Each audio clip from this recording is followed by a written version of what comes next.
بسم الله والحمد لله والصلاة والسلام على رسول الله صلى الله عليه وسلم. اما بعد، السلام علیکم و رحمت الله و برکاته. شنوندگان گرامی و دوستان ارجمند، به سخنان پندآمیز پیامبری بزرگوار و دل سوزانه پیامبر گوش دهید برادرای گرامی که چگونه برای امتش دعا میکرد.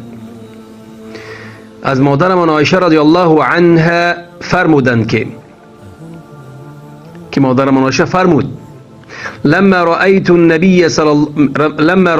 النبي صلی الله علیه و سلم طیب النفس، هنگامی که دیدم پیامبری بزرگوار صلی الله علیه و سلم که خیلی خوشحال بود، نفسش خوشحال بود، گفتم ای رسول الله ادعو الله لی، ای رسول الله برای من دعا کن. فقال، پیامبر صلی الله علیه و سلم فرمودند که اللهم اغفر لعایشه ما تقدم من ذنبها و ما تأخر. ای الله بیامرز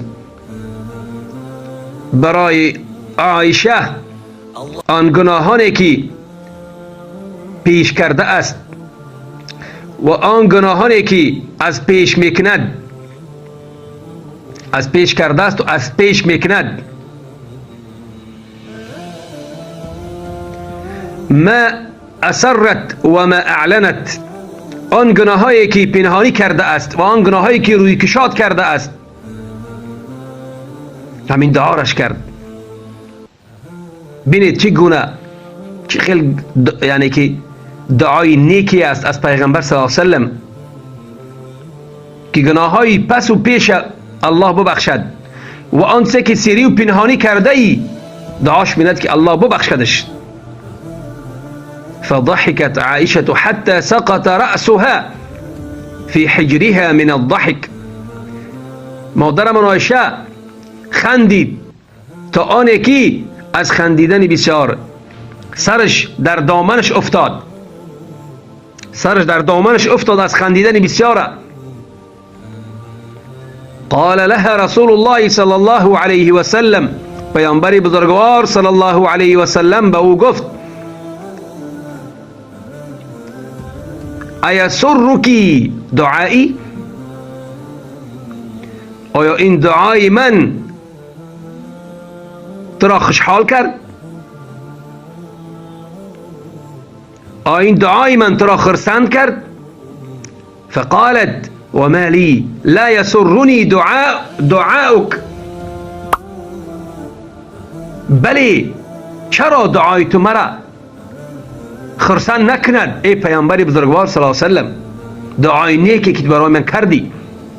فقال صلی الله علیه و سلم، پیامبر صلی الله علیه و سلم گفت، نه گوش کن برادران گرامی و خواهران که چی میگد پیامبر بزرگوار: والله انها لدعائی لامتی فی کل صلاة. پیامبر بزرگوار سوگند میخورد به الله که هر آینه همین دعایی که من برای تو کردم، این دعای من برای امتم است در هر یک نماز. تصور میکنید که پیغمبر برای ما و شما در هر یک نمازش همین دعا را میکرد که ای الله گناههای امتان ما، آن چیزی که پیش کردند و آن چیزی که در آینده میکنند، آن چیزی که در گذشته کردند در آینده میکنند، آن چیزی که پنهانی کردند و آن چیزی که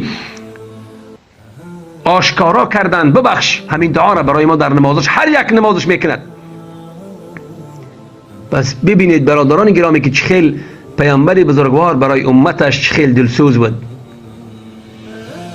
برای همین چنگ بزنید، به سنتش زنده کنید، سنت پیامبر پیروی سنت چکنید برادران و خواهران گرامی.